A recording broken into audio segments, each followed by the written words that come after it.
Team, just something I think about from time to time, and it's the struggle that we all deal with. We all face it in one point in time or another throughout the course of our lives, in both our personal life as well as in our professional life, right?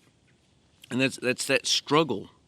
It's the friction points. It's the crap that we have to go through. You see, I think for the most part, and for me, a lot of things come back down to navigation, right? Of knowing where you are, planning a route. You have a destination, and so you stay on that route until you can reach and identify that objective. And in a lot of ways, it's like shooting, right? You have your sight alignment and your sight picture. You have a place that you are trying to get to. It's easy to hit the broadside of a barn, right? But I don't know that that's good enough. I think we need a little bit more perfect aim, if you will. We need to get everything aligned. And that's an act that is intentional. It's very specific, right? We have to pay particular attention to what we are doing. And the closer we try to get that grouping, the harder it is, the more challenging it becomes to get a great grouping, to get 3 rounds right on top of each other. It takes practice, it takes effort. You have to get into it. You have to get your mind right. You have to prepare prior to. Before I go and qualify on a range, man, that day before and that day of, man, I am going through everything in my mind. I'm rehearsing. I'm looking out at the weather, paying attention to the winds, thinking about the humidity. I'm loading my ammunition into my magazines, one round after another. I move up onto the firing line. I load, I lock, I make ready, and I begin to engage each round, right? I get my body position perfect. I'm closing my eyes, getting my natural point of aim.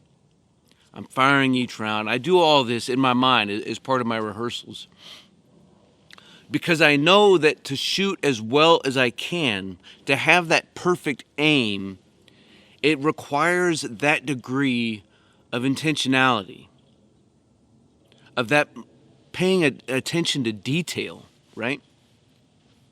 And I do okay. I'm not the greatest marksman, but I do all right. But it is challenging.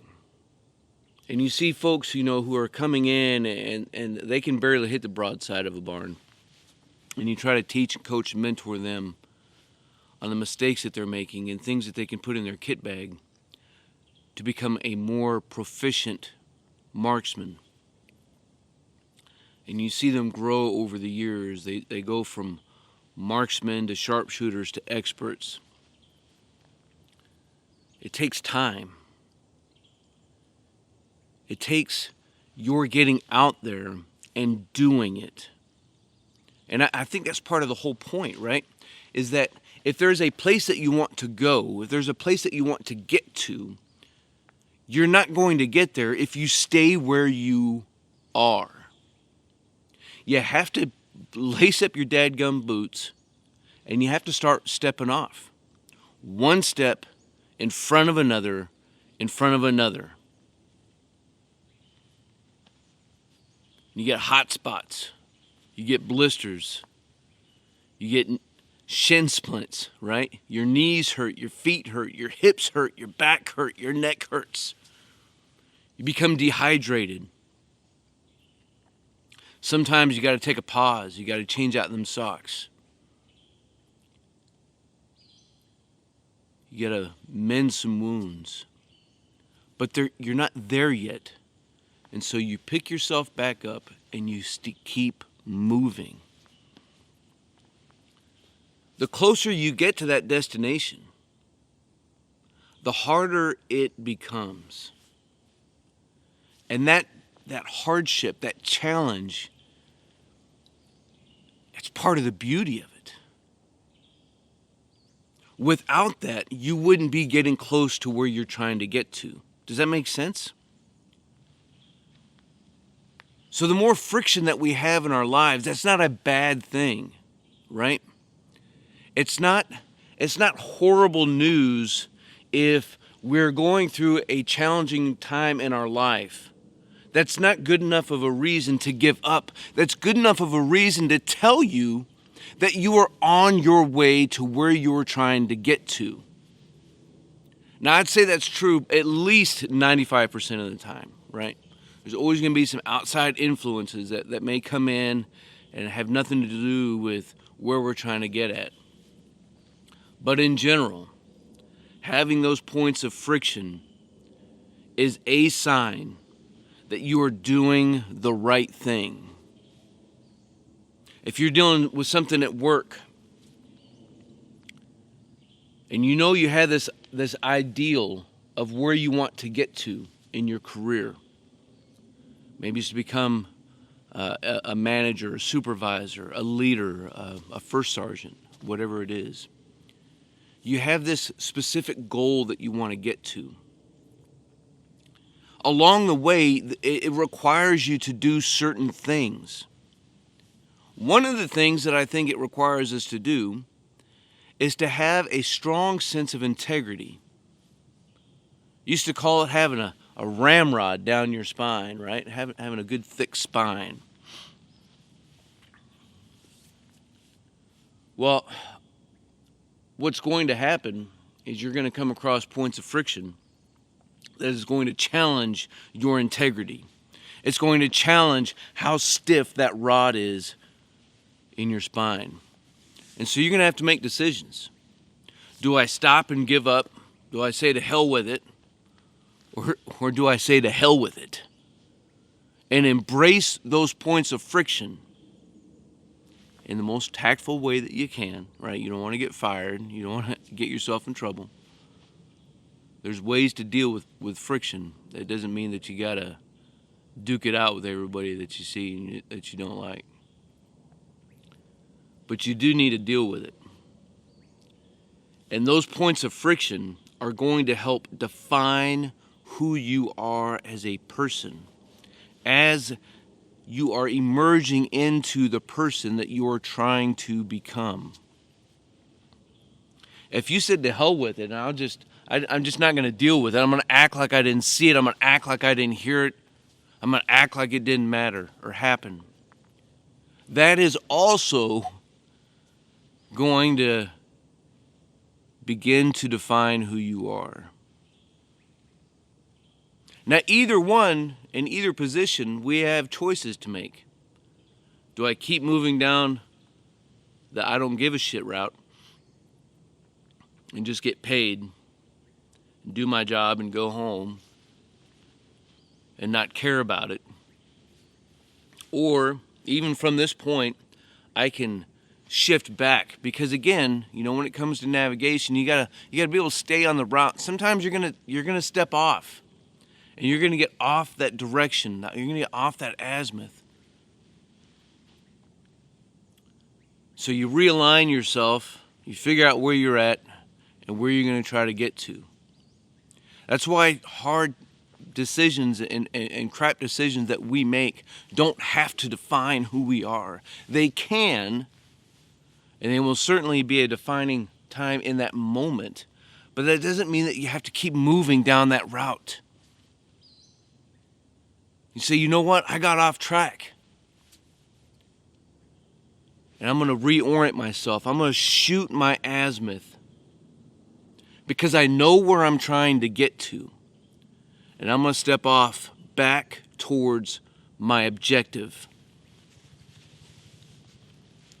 And even that intentional act of saying, you know what, I'm going to get back on track. That hardship, that friction, team, that's proof positive evidence that you're doing the right thing. You messed up, but you started doing right. And just because you made a good decision once doesn't mean that you've arrived. Truth be told, you will never arrive. It's all part of this climb, man. There's false summits. If you've ever climbed a mountain, you know what I'm talking about when I say false summits. You think you see the highest point, and you get up there, and you realize that you're not there yet, right? You still have further and more to go to. There's more of a challenge that's coming. And so again, you have to make a decision. Am I going to stay where I'm at and become complacent, happy, thinking that I've arrived? Or are you going to keep pushing, knowing that more struggle, more hardship, more challenging times are coming? I'm going to challenge you in the same way that I challenge myself. Embrace the suck. The suck doesn't mean that you're getting your teeth kicked in. It doesn't mean that you have to stay down. It means that we look within us, look at where our strength comes from, accept those who are around us, our family and our friends. We make a decision to keep moving, knowing that with each step, with each painful step, that pain is positive proof that we're moving in the right direction. I know it's not always easy, team. It's not always easy for me.